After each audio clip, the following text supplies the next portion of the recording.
Hello and welcome to another show of The Contemplations. Today I'm in a very special location. I'm at Cambridge Cookery School with Tine, who's the founder of this beautiful company and cafe.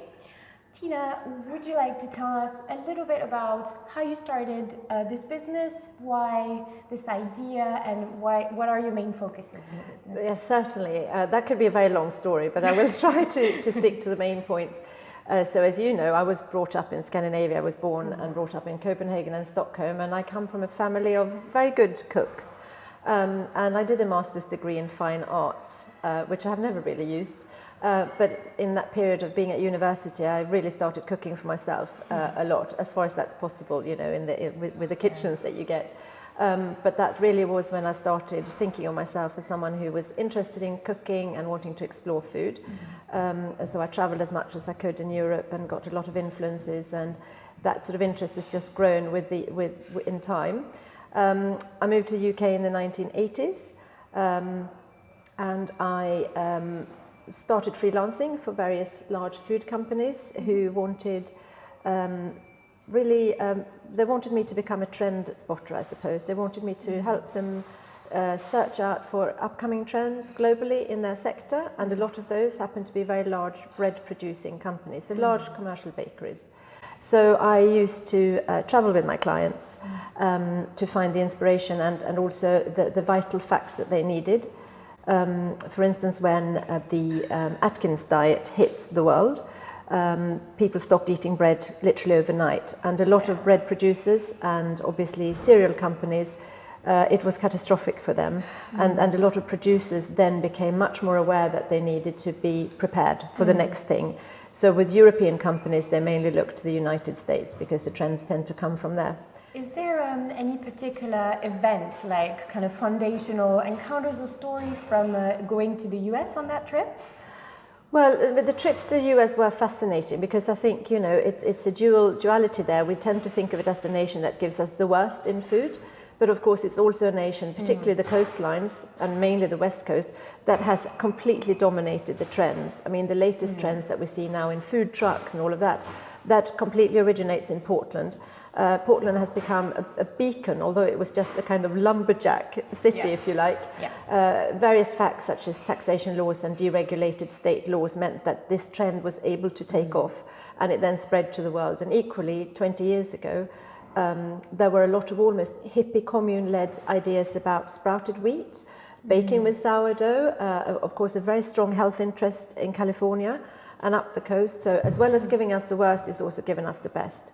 And it was at a time when the idea of, say, whole food markets seemed incredibly novel. You know, we had very poor quality supermarkets, and out there people were suddenly asking questions about where the fruit and vegetable came from. They wanted to know the growers, the producers, and the Americans were also interested in grass-fed beef and so on. So they were well ahead of us.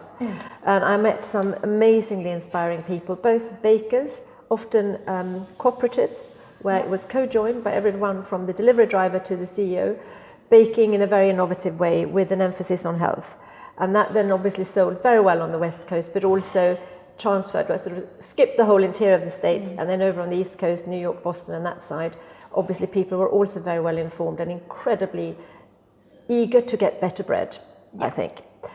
So that was very inspiring, but also talking to people, my clients, when I traveled with them, we spent a lot of time, obviously, you know, on coaches, on airplanes, and I spoke to one CEO particularly who was with us on the trip. He'd founded a company, he was in his late 70s, and he told me about gluten, protein levels, gut flora, you know, years and years before that had started to surface. And I was completely blown away by this man's knowledge, and how interesting what he was telling me seemed, because no one talked about it at the time. So I came back from that trip determined to learn to bake sourdough. So I sought out bakers here in the UK, and there weren't very many, but also back in Scandinavia where I grew up, where that sort of baking is more part of the culture. You know, it's ingrained in a way that it hasn't been in the UK. So yes, it was a very life-changing trip for me. Okay, so now I would love to dive into the core values of this cafe and cookery school. I know where you're also focused on very good sourcing. But first, tell me a little bit about bread. And yes, because so we moved from our first location and built our second cookery school here. We're in a different old warehouse now, which certainly wasn't part of my original business plan to have to move. But as part of that, we could take more space, and we are therefore able to also have our bakery and cafe and wine bar and bistro. And in a way, the core of all of that is bread, in the sense that I and many of our wonderful chefs here and my business partner who came on board 4 years ago, Liz, she's a New Zealand chef, she's worked all over the world, but we share this passion for good bread. So that is at the core of what we do, and in a way everything has grown from that, because we're very unusual in that we bake everything ourselves. We bake our Scandinavian rye breads, we hand make our croissants, which is a real labour of love. You will know, as somebody French, how laborious that is, but also how delicious it is when you have a properly made croissant. All the difference. It makes such a difference. And then sourdough, of course, and we run sourdough classes. So when we open the front of house end of the business, it obviously reflects the teaching that we do at the cookery school, and no courses are more popular here, I would say, than our various bread courses. So we knew that we were not going to cut any corners, and we were not going to buy in anything other than the best local ingredients we could find. So everything is made from scratch here, absolutely everything. Is there any sort of example you can draw from in terms of sourcing, well sourcing? I think we talked about, say, eggs in the past, and I think it's a really good example of how welfare can be at the center of your decision as a business to source, but not necessarily the labels. Can you talk a little bit about that? Absolutely. So we buy eggs from a couple who farm up near Bury St Edmunds. It's a small flock of birds. They're truly outdoors. They can seek shelter indoors if they need it in bad weather, but they are outdoors, living a very natural life. But they're a small producer, and so many small producers, it's just not worth going through the costly 4-year certification process to be organic. So for me, organic is not the end all and be all. So rather than buying from further afield, the closest we could get organic free range eggs from was Wiltshire. So rather than insisting on organic, I know that we are looking at a small producer, supporting a small business who are very high on animal welfare. That's the main thing for me. The animal welfare comes before organic, but who are actually running it as if it were organic, but without that word and stamp on their packaging. So they deliver eggs to us twice a week. And they are just wonderful. When we first started using them, all our bakers and chefs were saying they are wonderful. The cakes come up even better, they're even fluffier, the colour is wonderful. People often comment on it when they're having brunch here. And we feel very happy knowing that it's sort of the right product for us. Yeah. And I guess it's probably a very good, it's a reason why people come to you as well. Yes. Just because they know they don't have to go through the hassle to choose their products themselves. They come to you and they know it's going to be well sourced beyond labels, which is a huge work for anyone to engage in. Yes, it certainly is. And with fish as well, we've had to really delve deep. We're buying from a company who are known as the most sustainable delivery of commercially caught fish. They use sustainable methods, the vessels are sustainable, etc., etc. But even so, when it comes to our salmon, and we use a lot of smoked salmon, it took me a while to find a completely different fish, actually, and I realized that I couldn't get sustainable salmon, full stop. The best you can get is a rating of 3, which is so-so, and I know what farmed fisheries look like, and it's not a comforting sight. So we are now buying river trout from a couple of brothers down in Hampshire instead, whose fish swim in a chalk stream, and yes, that comes to an end a few kilometres up and down the stream, but in that they're living a totally natural life. So we're getting muscular, fat-free, red, and I would add happy fish, because they can behave in a way that is natural to them, rather than being incapable of moving as they're intended to. And if you look at farmed salmon with its streaks of white fat, that just shouldn't be there, and it's because they're forced to, be couch potatoes. So it does take a lot of digging. It does to get there. And I think you have this emphasis on health as well, and you've done a lot of homework on gluten and fermentation, for example. Can you talk a little about this health aspect of your business, of how you produce everything in the kitchen? Well, as I said, I think for me, because I came across it before, the whole gluten issue, if you like, about 20 years ago, I've been fascinated by it for so long.